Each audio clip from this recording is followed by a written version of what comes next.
Here we go, section 8.3, distributed property, multiplying binomials and polynomials. Before we would multiply a monomial times a binomial times a trinomial.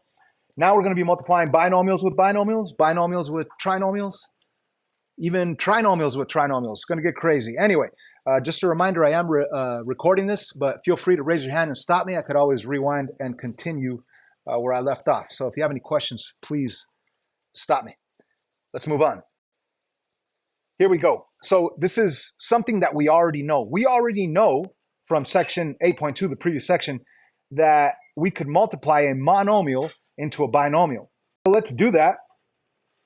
What is 3x times 2x? What do I get? 3 times 2 is 6. X times x is what? X squared. So 3x times 2x is 6x squared. When you're multiplying, exponents change, right? How about 3x times negative 5? Well, you start out with the 3 times negative 5, that's negative 15. And then you go with x times, oh, there's no x's, so just bring down that one x that you had. So there's your answer. You need to understand this, and I'm pretty sure we all do, right? Okay. And it even gets easier than that. This is multiplying a monomial, right? A linear monomial, 3x. This is just a regular number, negative 7 distributed into this binomial. Well, what is negative 7 times 2x? Negative 14x. How about negative 7 times negative 5? Positive 35. So if you understand how to do both of these, then you really understand today's lesson, which is multiplying a binomial times a binomial.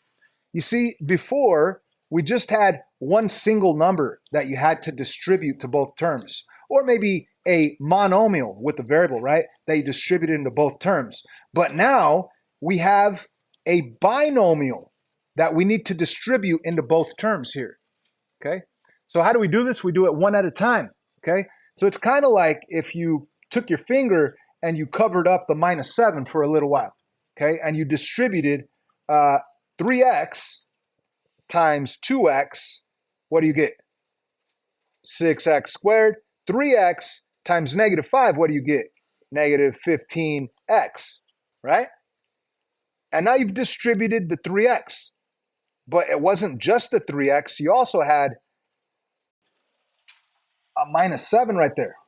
So since we already distributed the 3x, now let's distribute the minus 7. So I'm going to cover up the 3x since I already distributed it, and now I'm going to distribute the minus 7. So minus 7, actually, let me just get this out of the way. Hold on a second. Minus 7 times 2x, what do I get? Negative 14x. How about negative 7 times negative 5? Positive 35. So we've distributed both terms. And always, after distribution, you got to check for combining like terms. It's always distributed property, then combining like terms. So we distributed. Now we could actually look at these four terms, 1, 2, 3, 4, and we could actually combine the two middle terms, a minus 15x and a minus 14x. When I combine those, what do I get? Negative 29x, right? Now, what about the 6x squared? Bring it down, put it in the front, 6x squared. What about the 35 at the end, the plus 35? Bring it down and put it at the end. And this is your answer, 6x squared minus 29x plus 35. Pretty easy, right? It's nothing new. It's just distributing one at a time. So we first started out by distributing the 3x to both terms, got those answers. And then we distributed the minus 7 to those two terms and got these two answers. And then after distribution, you always try to combine like terms, which in this case are the two middle terms. Any questions? No? We're good? All right. So let's move on. This is one of the worksheets posted on Google Classroom. And we have binomials times binomials. Look how easy this is. Let's distribute right here. Copy this down in your notebook, please. N minus 5 times n plus 1. We're going to take this n and multiply it by n. So n times n is n squared. And then n times 1 is 1n. And then we're going to distribute minus 5 times n. That's a minus 5n. minus 5 times positive 1, that's a minus 5. So I highly recommend drawing arrows of where you're distributing. It'll help you out. Now we've distributed. After that, you got to combine like terms. And as you can see, those middle terms, you could actually combine, right? A positive 1n and a negative 5n, that's a negative 4n. You owe $5. You only have $1. After you pay off that dollar, you still owe 4 of those dollars. What about the n squared? Bring it down. What about the minus 5? Bring it down. There's your answer, n squared minus 4n minus 5. Not only that, I mean, honestly, I think these are too easy. Let's get to the one that's more fun. Let's say, I think this other worksheet. Yeah, this worksheet's way more fun. First of all, it has more numbers and stuff. There's coefficients, right? You have coefficient of 6 in front of the a and coefficient of 7 in front of the a. And we're going to distribute. Everybody copy this one down. Let's distribute 6a times 7a. Well, you're going to start with the number 6 times the number 7. That's the number 42 when you multiply them. And then you go a times a, that is a squared. Are you with me? Okay, and then you distribute the 6a to the other term, the minus 4. Again, it's kind of like if you were ignoring this guy for a bit. Okay, but you know what? I'm not going to. Just imagine that you're ignoring this guy, you're distributing this guy. So 6a times negative 4, well, 6 times negative 4 is negative 24. And a times what other a's over here? There's no a's, so just a regular a that comes down. And now that you've already distributed the 6a, now you could ignore the 6a and now worry about distributing the minus 3. Okay? So minus 3 times 7a, well, that would be minus 3 times 7, that's a minus 21. And then you bring down that a that you had because there was no other a's to multiply it with. And last but not least, negative 3 times negative 4, that's a positive 12. After distributed property, could you combine like terms? Yeah, the middle terms, negative 24a and minus 21a, that's a negative 45a with a 42a squared in the front and a plus 12 at the end. What do you guys think? Easy, easy peasy. Let's get to something kind of boring, right? Let's get to something a little more fun. Check it out. Dang, we got a binomial times a trinomial. A binomial times a trinomial, or even more fun, a trinomial times a trinomial. What the heck? That's going to be nuts. Let's get to a binomial times a trinomial. How about this guy right here? Number 13. Jot that down, please. So again, we have a binomial times a trinomial. We know how to distribute one term into the other terms, and that's exactly what we're going to do. We're going to do it one at a time. So I'm going to kind of ignore the 3 for a little while and distribute 2h times 2h squared, 2h times 3h, 2h times 4. And then I'm going to ignore the 2h since I already distributed it. Then I'm going to go 3 times 2h squared, 3 times 3h, and 3 times 4. And then after that, I combine like terms, okay? So we're going to have 2h times 2h squared. What do I get? 2 times 2 is 4. H times h squared is h to the third.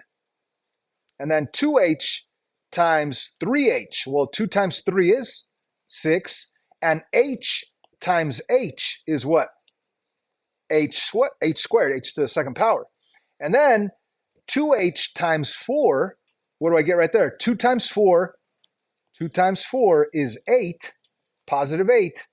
And h times, are there any h's here? Nope. So you're just going to put that h on the 8. So we've distributed the 2h. So now we could cover up 2h and worry about distributing the 3 to each term. So the coefficient 3 times, or the constant 3 times 2h squared. 3 times 2 is positive 6 with an h squared. And then 3 times 3h is what? 9h. And 3 times 4 is positive 12. So now check this out. We have 1, 2, 3, 4, 5, 6 terms. Let's see if we could combine any of those 6 terms. We do want our answer in standard form from highest to lowest, highest exponent down to lowest. We're going to begin with the h to the third, 4h to the third. Is there any other h to the thirds?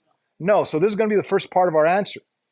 4h to the third. Then we move on to h squares. Oh, I have a positive 6h squared and a positive 6h squared. What do I get? Positive 12h squared. Thank you so much. And then we move on to our regular h's. We have 8h and 9h. What do we get? Positive 17 of those h's. And last but not least, do we have any numbers without variables? Yeah, we have the 12. So let's just bring that down. Positive 12. And that is our answer right here. So that was kind of funky, right? Especially because it got so long. So there's a way to do this that's more organized. Let me show you that more organized way. Let's do this one right here, number 16, that's on the screen right here. Go ahead and jot that down. Or you know what? Maybe we should go, yeah, we'll do 16. So we're going to distribute one at a time. So let's distribute the 3r. 3r times 9r. 3 times 9 is 27. And how about r times r squared? What do I get? R to the what? Third, okay? And then how about 3r times 6r? Well, 3 times 6 is what? Positive 18. And then r times r is what? R squared. I hope you're getting the hang of this. And then go to the last one, 3r times 4. Well, 3 times 4 is what? Positive 12. And r times, there are no r's, so just bring down that single r. So we've distributed the 3r. So now we could ignore the 3r for a bit and distribute the positive 2 into each and every term. So when I distribute the positive 2, I'm going to go positive 2 times 9r squared. So you just go 2 times 9, that's 18 with the r squared. But instead of me writing the plus 18r squared here and continuing this way and getting a huge polynomial that I have to later combine like terms, instead of writing it over here on the side, I'm going to take the 18r squared that I got and I'm going to write it right below the other r squared term. So I'm going to put plus 18r squared right below the original r squared term. In a sense, I'm already organizing to combine the like terms. So when I distribute 2 times 6r, that's 12r, but I'm going to put that positive 12r right below the other positive 12r. And then 2 times 4, that's just 8, and I put it right there at the end. This is what I call stacking. I'm not sure if that's actually a thing, but I call it stacking. You stack them, you're nice and organized. That way it's easy to combine like terms. Instead of going and like, okay, here's my h squared, circle it. There's my h squared, circle it. Here's a h, squiggly underline, squiggly underline. Instead of doing that, as you're distributing, you're already organizing the r squares over the r squares, the r's over the r's.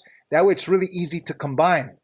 So the 27r to the third, there was nothing to combine it with. So that's the first part of your answer, 27r to the third.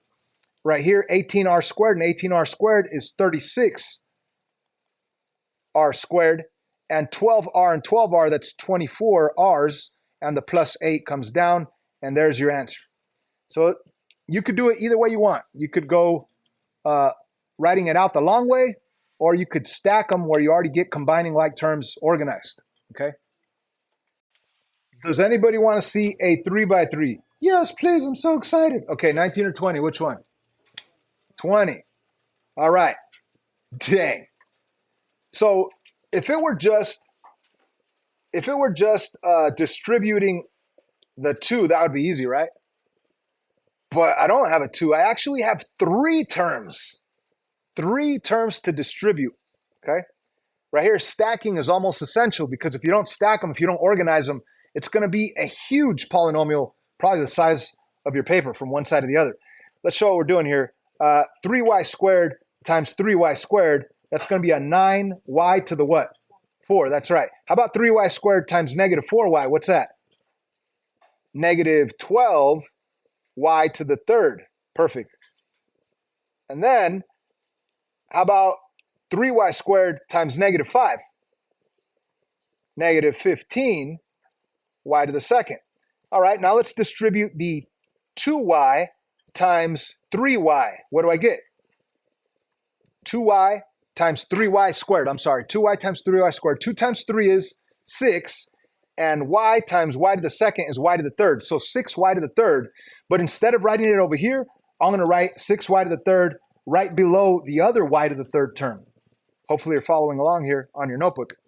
And then when we distribute 2y times negative 4y, well, 2 times negative 4 is negative 8, and y times y is y squared, so negative 8y squared.